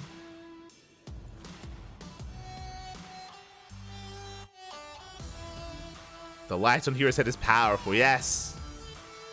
Hero is solar powered. Alright, getting ready to jump in. Now, bearing in mind as well that Hero cannot drop a map. If Clem takes one game, then that's going to be the end of the series. If Hero can 2-0 Clem, then it's going to be on Team Liquid to revive. So Hero needs a 2-0. Not just one game, he needs 2. Oh boy. Here we go. As in the top right hand corner, we have Hero for Weibo Gaming.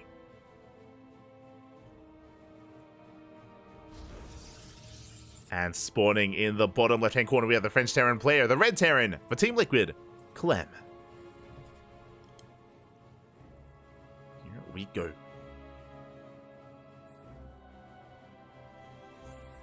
This is it. Again, Clem has been on a tear in this tournament in WTL, not dropping a single map throughout the entire tournament so far. Ever since EWC, not dropping a single map. Can Hero be the one to stop that kill streak? To stop that win streak even? Can anyone stop this man?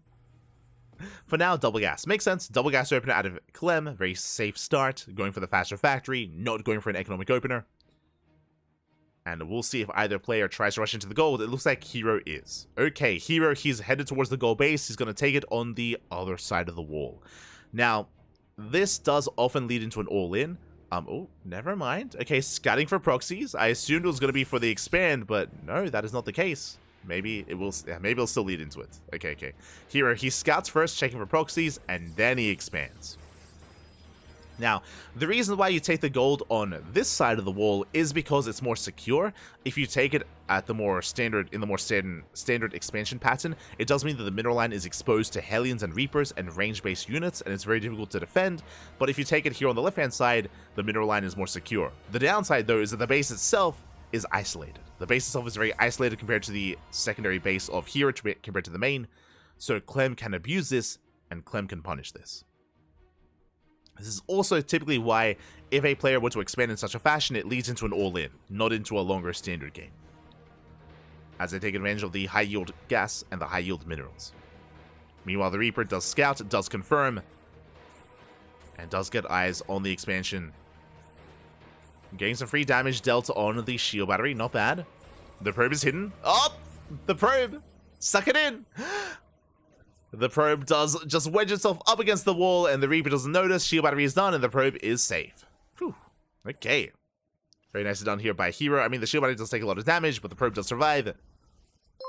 And the Reaper is going to be forced back. Meanwhile, a big shout to Gnocchi in the chat. Oh my god. Thank you so much, papi ga. Thank you so much for the raid. Bienvenidos. Hope you had a great stream. Hope you had a great ladder session. Vengo de la raid. Ah, ¿qué tal? ¿Cómo estás, papi? ¿Cómo estás? Gracias. Hope you had a great ladder session, and welcome to WTL, to the World Team League. Hola. Shout out to Gnocchi, shout out to Pacheca, shout out to la comunidad de Latinoamérica. Big shout outs. They've been hosting events for the past couple of months at this point. They have been hosting events involving Korean players, so much love to the Latin American scene, much love to the Latin American community, and welcome to WTL. Welcome to World Team League. We're here with potentially the final game of the series, with Weibo Gaming versus Team Liquid. Light is at it again, casting like 16 hours a day. True. Siempre, papi, siempre. Always casting. As we do see Clem bypassing the natural base. Again, we mentioned it before, but the bases are very isolated. We're going for the mineral line. We're going for the main base. Probes are going down. 3 Hellions one-shot probes, and they are lining up. 4 probes so far, and this is already getting out of hand. It's getting out of control. 6 probes. Oh no, they line up. Hero, not like this. 13 probe kills. Ay, and we're not done. We're nowhere close. Oh my god, Hero. I mean, this is what's brutal about expanding in that location. You're spread thin between your natural and your main base, and don't let it end like this. 13 probe kills. The Hellions are going to be shut down finally, but that is a brutal start for Hero. Not like this. Behind this, Liberator's moving out. Clem is running down bunkers back at home. Hero setting up a proxy location. And Hero's pretty committed. Blink is on the way. Proxy gateway as well. It's going to be all or nothing for Hero. There's nothing to defend. Nothing shoots up. The Lib has arrived. More probe damage. Not like this. Anything but this. As 5 more probes go down. And I believe Hero's on 4 gates. 4-gate blink. He will slip into the main. But the bunker is done. Clem, he's ready for this. The bunker does complete. Liberator back into the main as well. Probes are going down. You can see Hero getting behind the mineral line. Harassing the SCVs. Is getting some damage, but that's still 8 more probes, 9 more probes, and Clem's not done. Nowhere close. Another Liberator's moving out. The freedom is here. There's too much freedom, papi. Ay. Not like this. And once again, we don't even get to see Hero's final form, both in Game 1 and in Game 2, and here in Game 3 as well. Hero, he's had these specialized builds, is being shut down. Does snipe the tank. 1 tank does fall. Not bad. Tank does go down. Hero down to 16 probes. And killing these SCVs is not enough damage. It's not good enough. Not anymore. The tank has arrived. Big tank voice going off. Hero down to 5 stalkers. Barely an army. Again, back at home, 20 probes are remaining. I mean, the goal base does help. True, it does help somewhat, but... Ay.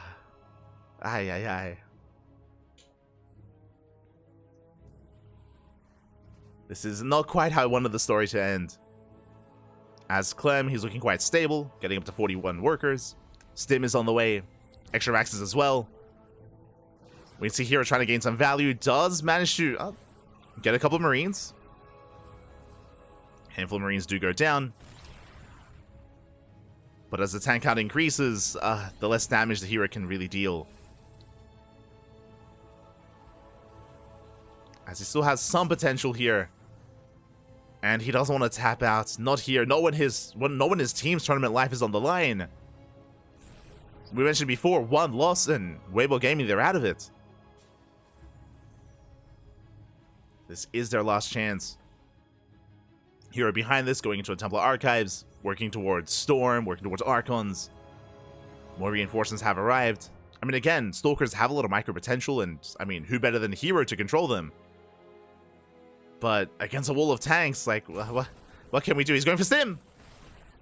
Does dive onto Stim, and he will force a cancel. It does deny it. Not bad. Stim is denied. This will delay the move out of Clem. That is true.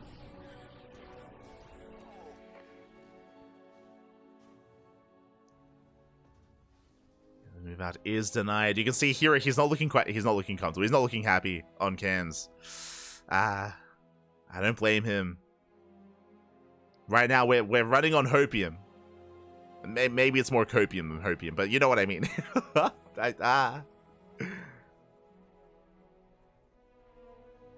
Raven going to be harassing the mineral lines, double auto turrets, keeping Hero on a one base economy, even focusing on the shield battery as well.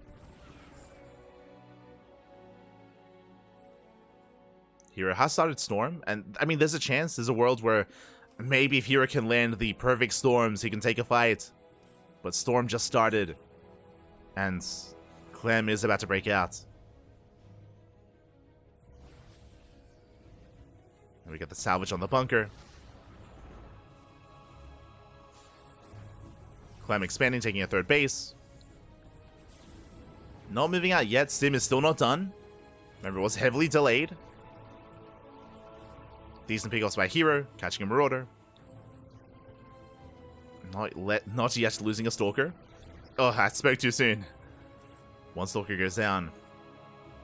And you can see Clem, he's just fortifying himself. He's slowly getting a third base, working towards Stim, combat shields, and Ghost production, as the Ghost Academy is now done. There we go, the first two Ghosts are on the way.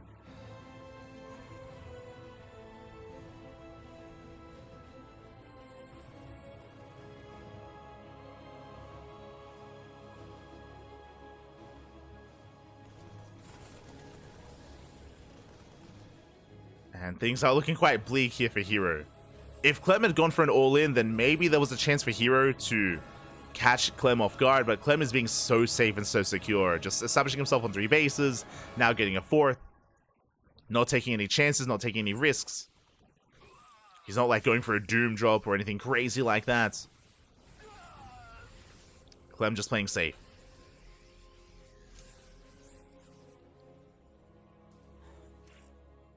Hero still trying to catch up. I mean, if we can go for, like, I don't know, a Storm drop into a mineral line, a Zealot counterattack, there can maybe be a chance. Maybe. Shout out to Kid Chill. Oh, all the raids tonight. Oh my god. Decent Storms. Shout out to Kid Chill in the chat. Thank you so much for the raid. Hope you had a great stream. Hope you had a great ladder session. Gah, baby, gah. Thank you so much. Hope you had a good time. As we are towards the tail ends of Weibo Gaming versus Team Liquid. For those that are curious, day 3 of WTL is going to be starting later on in the night. We're just catching up on day 2. And again, Hero, he's sticking in this. As I mentioned before, I mean, this is their last chance, their last life in WTL. I said, what are the mines? Hero with those Storms, with those High Templar, but Clem, he's wise to it. Forces back the army. Clem now taking a 4th base, taking the golds, and Clem is about to max out. He's about to reach that 200 supply. And the one chance that Hero's going to have in this next big fight is going to be the Storms. We have the Bay on the way, that's going to be for Colossus production. But until then, it is just a storm.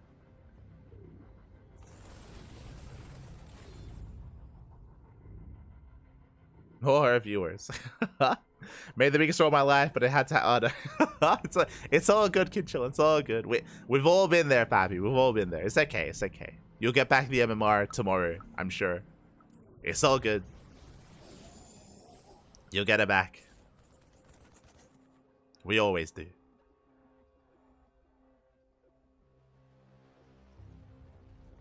Stream title is for noob. Yes, this is a replay from yesterday's matches. Yes.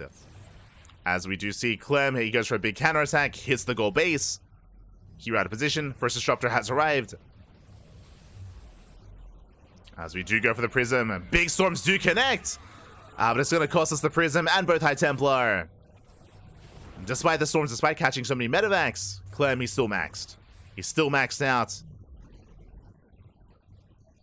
It didn't even matter. We have 2 more High Templar coming in. Storm zoning Clem away.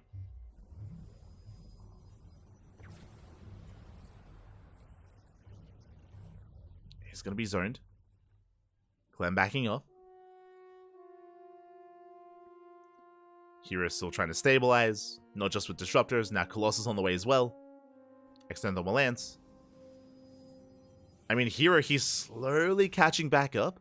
I mean, the worker counts are similar. 71 probes to 72 SCVs. Clem is still ahead economically with mules, but Hero is catching up and he's stabilizing. He's about to max. Okay, let's go. Which is quite impressive, despite the... I mean, it was a really rough start. It was not a pretty start for Hero. Catches both medevacs, not bad. Hero is still in this. Zelromai catching a tank. Oh, not quite. Clem in position.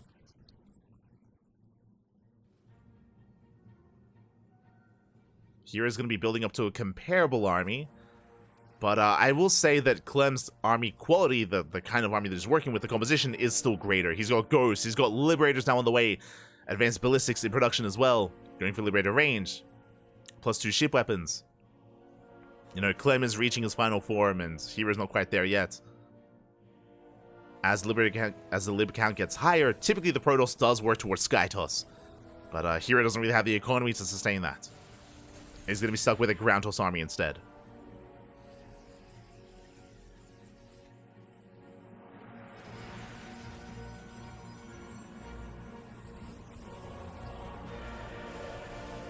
Clem does move out. Decent storm.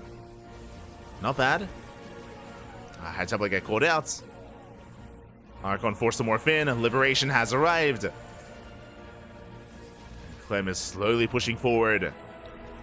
Laying siege upon the bases. And the Nexus is going to go down. Hero trying to find a better angle, but alas, the tanks and libs are sieged.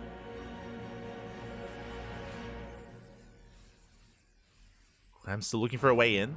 He did look a little bit frustrated on cams there. It looks like he realizes like he was further ahead and now a little bit less so. Still in a good position though. Still looking good. Zelromai moves out. Does force a big reaction out of Clem. He's gonna be fine. Very nice SimCity. Clem will shut down the Zealots. Moving out on the right. Still maintaining his position.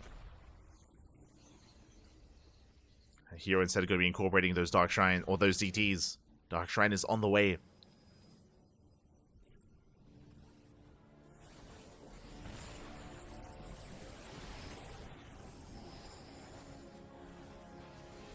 As Clem can now focus on the main push. Now no Zealot Runway to distract him. He can focus on laying siege upon that expansion, upon that Nexus. And I don't think Hero can stop him. Yeah, not this kind of army. Oh, EMPs do connect. Hero trying to come in from behind. Does bypass the main army, get on top of the tanks. First tank goes down. But Liberation is here. And Hero cannot go for a head-on fight. Does find some SCVs, not bad. Is going to be distracting Clem. Dragging him back home. It's such a ballsy move here from Hero. He's very deep into into enemy territory. Storm on the Marauders. Handful of Marauders go down. But Clem, he can engage. Massive EMPs. Oh my god. The Vikings go to town on the army. Colossus almost falls. Nice snipes. Here he holds his own. Catching a medevac. Catching 2 medevacs. Okay. I mean, this is where Hero thrives. In, like, the chaos of an unorthodox game. It's been a really odd game state, and Hero was looking in a dire position. But he's fighting back. Catching a couple of Vikings, a couple of medevacs. Rotating around. Has no gas bank, which is concerning, but still maintaining himself. Goes for our hand base. The tanks are exposed. 2 tanks, not bad. 2 tanks go down. Clem having a hard time keeping up. But this army, it's so battered, it's so bruised, it's so deep in the red. And Clem, he goes for the dive. He sees how fragile this army is. He wants it. Gets the Archon. Never goes off, doesn't connect. The Colossus are exposed. Good Storm, though. Storm does own Clem away. But here we go, the slow push of Liberators. Just zoning Hero away from his own third base. We have a Storm drop coming in. But still not enough. Here he has to go through the Freedom Zones. No! Into the Liberators. Massive shots going off. And Hero, his army crumbles and he does not have a bank. He cannot sustain these losses. Not like this. The base goes down. And Clem can keep pushing. I mean, it was impressive. Hero, he made a game out of this. He was able to max out. Able to get an economy. But Clem was just too far ahead at this point. Too much of a lead. Liberators have arrived. The freedom is here. We have all the liberation. And here he's up against the wall. Yeah, hands off the keyboard for a moment there. He knows that it's just not looking good. As he has the final fight, the army crumbles. GG gets caught, and Clem, he takes it. He goes for the 3-0, takes down Hero, the double kill, and Team Liquid take the series. GG, well played. It is going to be Team Liquid going up against Basilisk in day 3. We have our top 3 teams. It's going to be Basilisk, Team Vitality, and Team Liquid. As Clem has been on fire and has not dropped a single map throughout the entire weekend. Not a single map for quite some time, actually. He has been on fire. Again, the best player in the world. No one has been able to slip him up. Not yet. But we'll see what happens tonight. We'll see what does happen. Again, we are going to be getting a winner's interview ready. We're going to be getting ready with the interview. Honestly, I would be really interested to hear Clem's thoughts in that last game, just because it did look like halfway through that last game, it looked like Clem was looking really uncomfortable and really frustrated. So I'm curious if he, maybe thought that he was too passive. Maybe he thought that maybe Hero had stabilized and was back into it. I'm curious what they ask Clem. Curious what they ask him. Regardless, GG, well played. Team Liquid will make it through. And what I love about this final series as well is it wasn't just Clem. Shout out to SKillous and shout out to Cure. They both pulled their weight. Cure took down Oliveira, SKillous took down Jieshi, and then Clem took down Hero. They each had their own opponent. They each had their own kind of matchup to focus on. It was a team effort. Team effort, Pat. Let's go.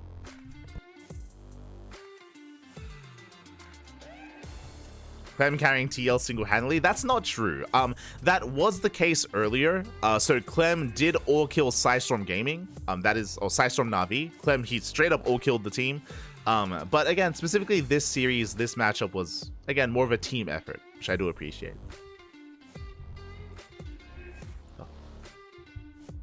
Here we go.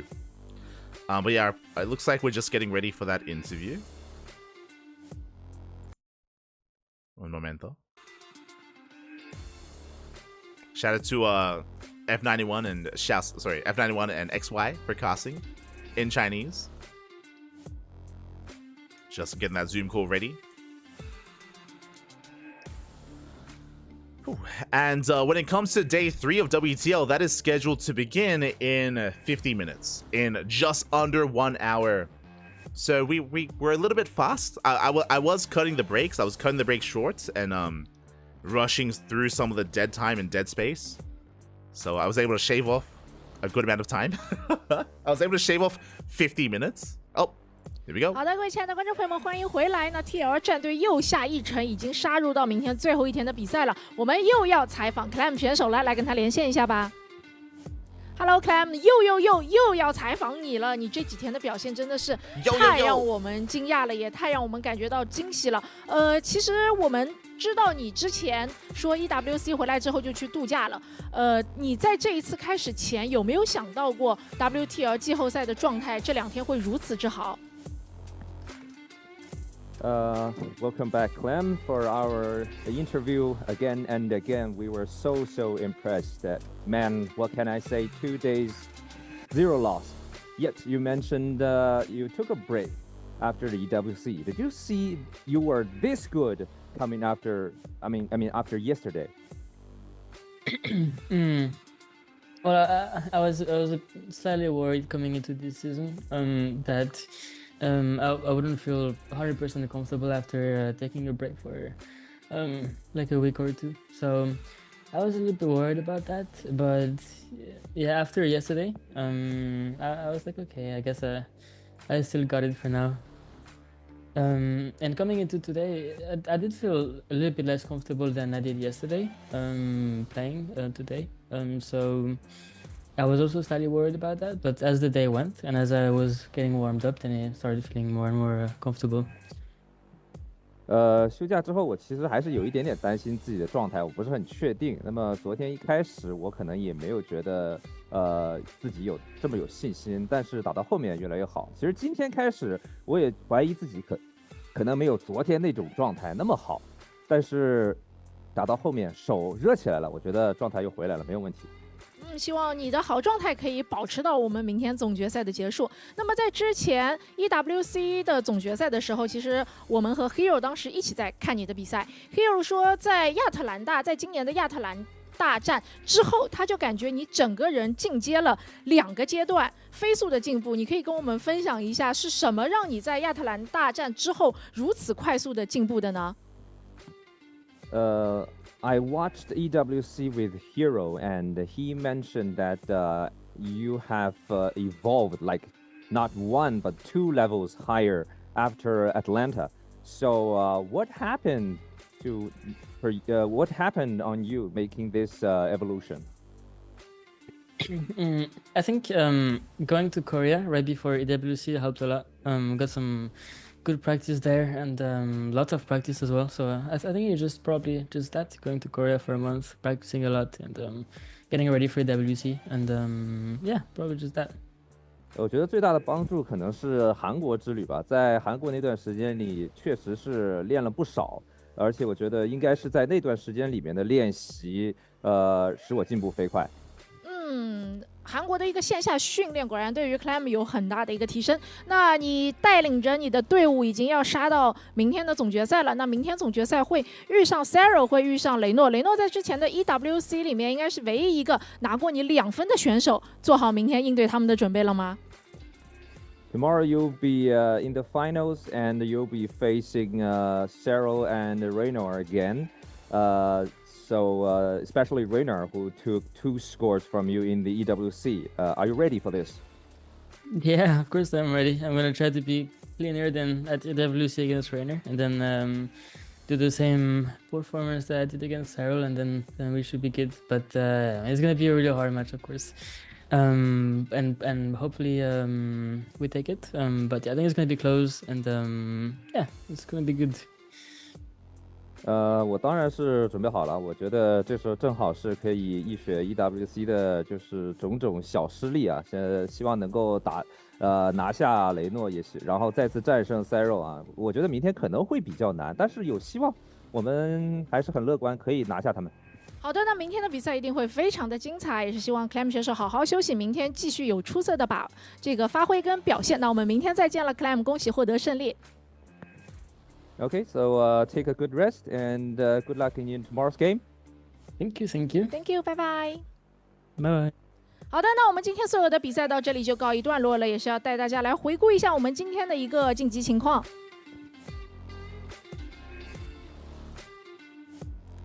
今天成功晋级的 TL 战队将来到我们明天最后一天的总决赛，将先赢阵 BAS。接下来他们的胜者会面对到 VIT， 明天也会决出我们这一次夏季赛的总冠军。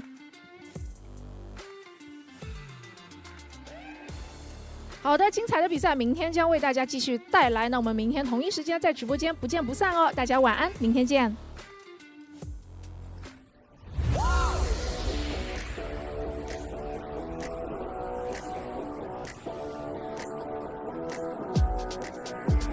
And with that, we have wrapped up day number 2 of WTL. Again, as a reminder, oh, actually, I should.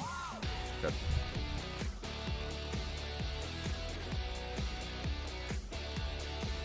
There we go. We have wrapped up with day number 2 of WTL of the playoffs. As a reminder, this was a replay cast of matches that occurred yesterday. We weren't able to cast live as we were busy covering another tournament. We had a 13-hour cast yesterday with the House Galactic Battle, and now it's time to do it again. What do I mean by that? Well, we've been live for 6 hours. We've been live for 5 hours and 52 minutes covering day 2. Time to do it again because day 3, the final day of World Team League, is live in 45 minutes. In 45 minutes, we're jumping right into the final day. This time, a live broadcast of the event. This was a replay cast. Now the live event has lined up for us. Again, I was trying to sync it up.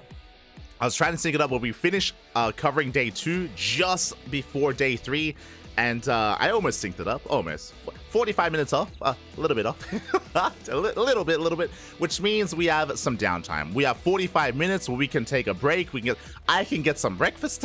I can get some food. I would love some water as well. So I have some time to get some food and get ready. And then bam. In 40 minutes, we'll be back with the final day of World Team League. As you just saw the bracket, up next, Team Liquid versus Basilisk. Basilisk were second place in the standings, so Basilisk versus Team Liquid are going to be coming up next. Going to be seeing Cure, Clem, and SKillous. Going to be seeing Cure, Clem, and SKillous going up against Serral, Showtime, Trigger, and Raynor. Oh boy, it's going to be a crazy best of 7. As a reminder, it's not just that, but right after that series, the winner goes up against Team Vitality. Team Vitality, they are the reigning champions, and they are the #1 seed of the round-robin group stage. Team Vitality, of course, is Maru, Solar, and Ryung.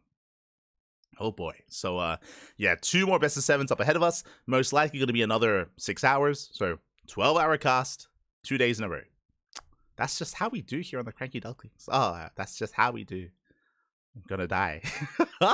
It's gonna be over, Bob. It's gonna be over. Oh my god. And then of course we have another cast tomorrow and the day after that. The daily StarCraft here on the CranKy Ducklings, as always here. So at least thankfully we have a little bit of downtime. We're gonna be getting ready. I do also have to set up all the overlays as well.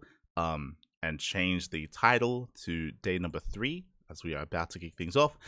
As a reminder as well, just in case you are gonna be going a little bit longer.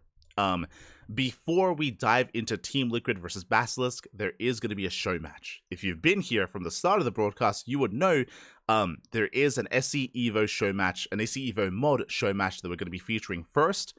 We had Shalsev versus CranKy earlier in day 1. We had F91 versus Mana in day 2.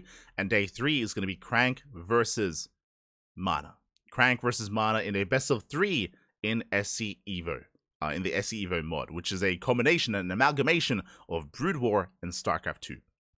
So basically that's the pre-show. So first there's a nice fun show match between CranKy and Mana. There's not really much on the line. Again, it's just for fun and just a way to kind of get everyone warmed up and ready for a day of World Team League. So first it's going to be a show match, then Team Liquid versus Basilisk, and then the winner versus Vitality, and then bed. Then we can finally go to bed. It's going to be beautiful, babe. It's going to be beautiful. So because of that, I'm going to be leaving the stream live. The stream will be left on, again, on a 40-minute counter, I guess. Let me just quickly set that up as well. Going to be going on a 40-minute countdown timer. leading into the beginning of day 3. So yeah, take this time, get some food, get some water, take a break, stretch your roaches, hydrate your hydras, massage your marines, drain your disruptors, and get ready for the finale to crown the best team in the world. Clem is the best player, 100%. Clem, he's the best player in the world, but a player is not enough. It takes a team to become the champions of WTL. If you remember, it was last season where Clem was also on a tear post DreamHack Atlanta, and Ryung for Team Vitality. Ryung was the one that stopped Clem time and time again in the TVT matchup. Personally, I want a rematch. I want to see a rematch between Team Liquid and Vitality. I want to see a rematch between Ryung and Clem. That's what I want. But before I get ahead of myself, Basilisk, they're still there. You know, Cyril is still amazing. Raynor, Showtime, Trigger, they're all still amazing players as well. They could be the ones to finally stop Clem. They could be the ones. 100%. 100%. Until then, just catching up in the chat. Yeah, exclamation mark B in the chat if you guys want to have a look back yourselves. Ooh, water OP, OP, Pappy, OP. Play a game for us. No shot, no shot. How many hours have you casted this weekend? How does your throat manage? It's okay, but I am gonna make some tea. 100%. That's the secret. Tea with honey. Tea with honey. It soothes the throat, Pappy. Soothes the throat. So I'm gonna go make some tea as well and get ready for another 6-hour cast.